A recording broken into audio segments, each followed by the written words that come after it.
Before the world knew its name, Papua New Guinea became a battleground. In the early 1940s, the Second World War arrived on its shores, a distant conflict that suddenly became terrifyingly close. The Empire of Japan, expanding its reach across the Pacific, saw the island of New Guinea as a strategic prize. For the people of Papua New Guinea, living in hundreds of distinct communities, this global war was an unimaginable intrusion. The Kokoda Track campaign is perhaps the most famous example of this struggle. These soldiers relied heavily on the knowledge and strength of Papua New Guinean men who served as porters and carriers. These men, who became affectionately known as the Fuzzy Wuzzy Angels, carried heavy supplies, stretchered out wounded soldiers, and guided them through the treacherous terrain, saving countless lives and becoming legends in the process. Beyond the Kokoda Track, battles raged across the country. From the beaches of Milne Bay, where the Japanese army suffered its first decisive land defeat of the war, to the brutal campaigns in Rabaul, Leh, and Finschhafen, the land itself bore the scars of war. After the guns of World War II fell silent, the administration of Papua New Guinea entered a new phase. In 1949, these two territories were formally united under a single Australian administration, creating the territory of Papua and New Guinea. Patrol officers known as Kiaps played a central role in this process. These young Australian men trekked into the most remote parts of the country, establishing government authority and conducting censuses, introducing Western law, and settling local disputes. Economic development focused primarily on agriculture. Large-scale plantations for coffee, cocoa, and copra were established, creating a cash economy that supplemented traditional subsistence farming. The administration invested in basic infrastructure, building roads, airfields, and ports that began to link the rugged country together. The administration established schools across the territory, teaching English and providing Western-style education that would create a new class of educated Papua New Guineans. In 1951, a legislative council was formed, and the number of indigenous members grew over time, giving local leaders their first taste of formal politics. The pace of this change, however, would soon accelerate dramatically. The 1960s was a decade of global transformation, and the winds of change blew strongly across the Pacific. The era of colonialism was ending, and nations across Africa and Asia were gaining their independence. The United Nations, through its Trusteeship Council, began to apply increasing pressure on Australia to speed up the process of decolonization in Papua New Guinea. One of the most significant steps was the creation of the first House of Assembly in 1964. This was a major milestone, as it was the first time a national election was held based on a universal adult franchise, allowing all men and women to vote for their representatives. This election brought together leaders from every corner of the country, many of whom had never met before. They came from different language groups and cultural backgrounds, but in the House of Assembly in Port Moresby, they began to forge a common identity as the future leaders of a single nation. Political parties began to form, most notably the Pangu Party, co-founded by a charismatic young leader named Michael Somare. His message was simple and powerful. It was time for Papua New Guineans to run their own country. The slogan Bungwantaim, or Unite, became a rallying cry for national unity. The Australian government under Prime Minister Gough Whitlam, who was elected in 1972, shared this vision. Whitlam was determined to end Australia's colonial role, and believed that Papua New Guinea should not be a colony, but a partner. He pushed for a rapid transition, and in 1973, Papua New Guinea achieved self-government, taking control of most of its internal affairs. A constitutional planning committee comprising a diverse group of national leaders traveled throughout the country, asking people what kind of nation they wanted to build. The result was a homegrown constitution, one that was uniquely tailored to the values and aspirations of the people of Papua New Guinea, ready for the day of full independence. The day the world had been waiting for finally arrived on September 16, 1975. On a hill overlooking Port Moresby, a crowd of thousands gathered under a sky that alternated between sun and rain. At the stroke of midnight, the Australian flag, which had flown over the territory for 70 years, was lowered for the last time. It was folded respectfully and handed to Sir John Guise, Papua New Guinea's first Governor-General. In a voice thick with emotion, he declared, "We are lowering this flag, not tearing it down." The next morning, the celebrations continued at the Sir Hubert Murray Stadium. The air was electric with anticipation. Dignitaries from around the world, including Prince Charles representing the Queen, and Australian Prime Minister Gough Whitlam were there to witness the historic event. The highlight of the ceremony was the raising of the new national flag. Designed by a 15-year-old schoolgirl named Susan Kariki, the flag's bold colors of red and black, adorned with the Southern Cross and a golden bird of paradise, rose into the sky for the first time. It was a powerful symbol of a new beginning, a nation taking its place on the world stage. In his inaugural speech as the first Prime Minister, Michael Somare addressed his people and the world. He spoke of the challenge of uniting 1,000 different tribes into one nation. He emphasized that the strength of Papua New Guinea lay in its diversity and its commitment to the Papua New Guinean way, a philosophy of consensus, community, and respect for tradition. The birth of Papua New Guinea was remarkable for its peacefulness. Unlike many other post-colonial nations, independence was not won through violent struggle, but was achieved through negotiation, partnership, and mutual respect between Papua New Guinea and Australia. As the celebrations unfolded across the country with traditional dancing, singing, and feasting, there was a palpable sense of pride and optimism. The journey had been long, from the battlefields of World War II to this moment of sovereign nationhood. Now, the real work of building that nation was about to begin. The years immediately following independence were a time of great challenge and opportunity for Papua New Guinea. The young nation had to establish its own institutions, manage its own economy, and forge a national identity out of incredible diversity. The Panguna mine on the island of Bougainville was the cornerstone of the national economy, providing a huge portion of government revenue.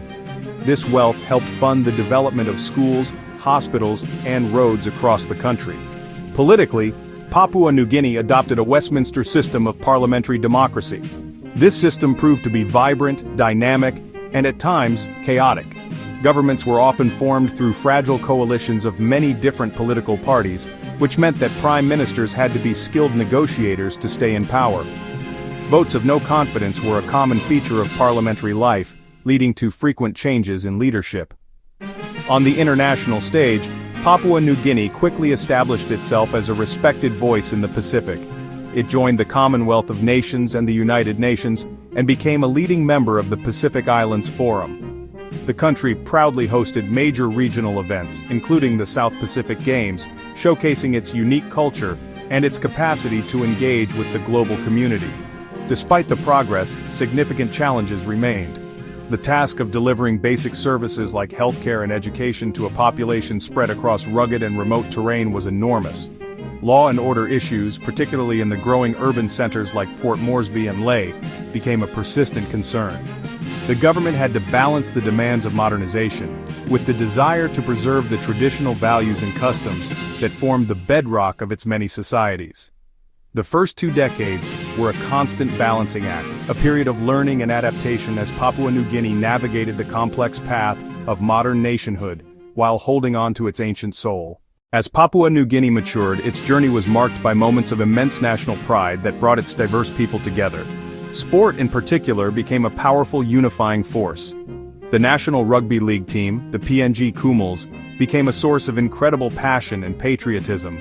Whenever the Kumals played, the entire nation seemed to hold its breath. Victories were celebrated with spontaneous street parties from the highlands to the islands, transcending tribal and regional differences. Art and culture also blossomed, providing another avenue for national expression. The biennial PNG Arts and Cultural Festival became a spectacular showcase of the nation's unity and diversity. Troops from all 22 provinces would gather, displaying their unique songs, elaborate costumes, and ancient dances. These festivals were more than just performances. They were a living library of the nation's heritage and a powerful reminder of the incredible cultural wealth that existed within its borders.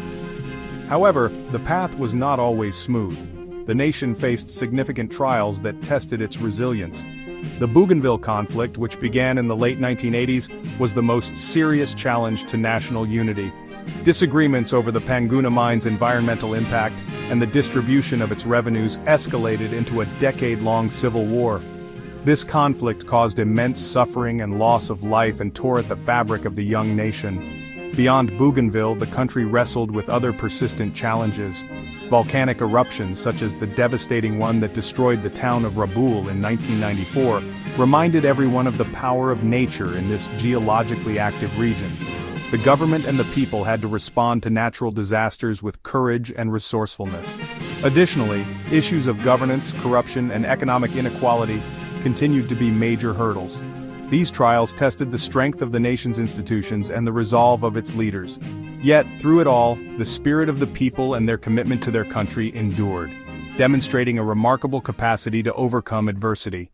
The conflict on the island of Bougainville stands as the most profound challenge Papua New Guinea has faced since its independence. It began in late 1988, rooted in long-standing grievances among the local landowners of the Panguna copper mine. They felt that they were not receiving a fair share of the mine's immense profits and were bearing the brunt of its severe environmental damage.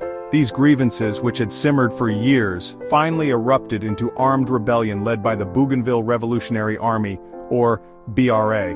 The conflict quickly escalated, forcing the closure of the mine in 1989 and plunging the island into a devastating civil war that would last for nearly a decade. The war had a terrible human cost. A blockade of the island led to a severe shortage of medicine and essential services, causing thousands of deaths from disease and malnutrition. After years of failed military solutions and immense suffering, the path towards peace began in the mid-1990s. Leaders on both sides, exhausted by the violence, started to seek a political solution. Neighboring countries, particularly New Zealand and Australia, played a crucial role in facilitating peace talks. A key breakthrough came with the signing of the Lincoln Agreement in 1998, which established a truce and paved the way for a permanent ceasefire. This was followed by years of patient negotiation, leading to the landmark Bougainville Peace Agreement in 2001. This agreement was a masterclass in diplomacy, granting Bougainville a high degree of autonomy and, crucially, promising a future referendum on its political status. The agreement's promise of a referendum was finally fulfilled in 2019. In a peaceful and well-conducted vote, an overwhelming 98% of Bougainvilleans voted for independence from Papua New Guinea. While the result is non-binding and the final political status must be negotiated between the Bougainville and national governments, the referendum marked the culmination of a long and painful journey. The story of Bougainville is a powerful lesson in the importance of dialogue and reconciliation in resolving even the most bitter of conflicts. As the sun rises on 2025, Papua New Guinea is immersed in a year-long celebration of its Golden Jubilee. 50 years of independence is a monumental milestone, and the national mood is one of reflection, pride, and optimism. The theme for the anniversary, One Country, One People, One Fiuja, One Country, One People, One Future, echoes across the nation, from the bustling streets of Port Moresby to the most remote highland villages.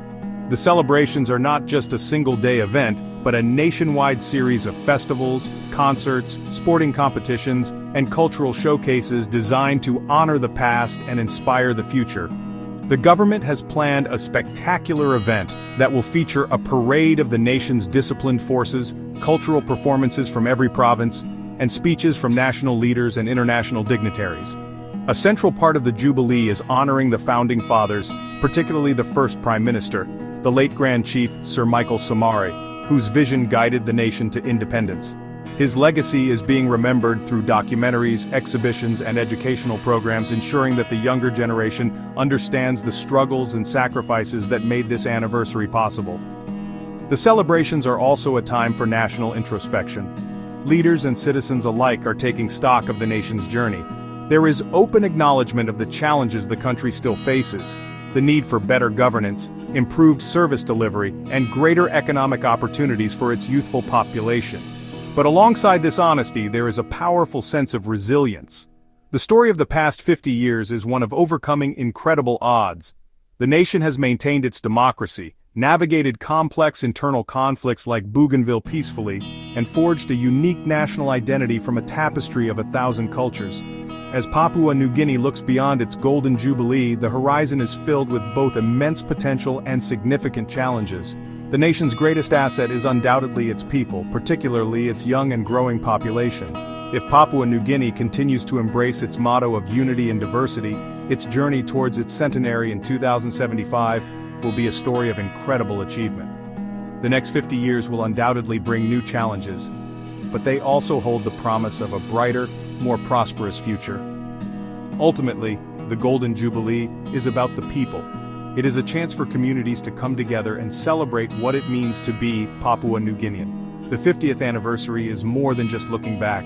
It is a moment of collective rededication to the ideals of the Constitution and a powerful launching pad for the next chapter in the extraordinary story of Papua New Guinea.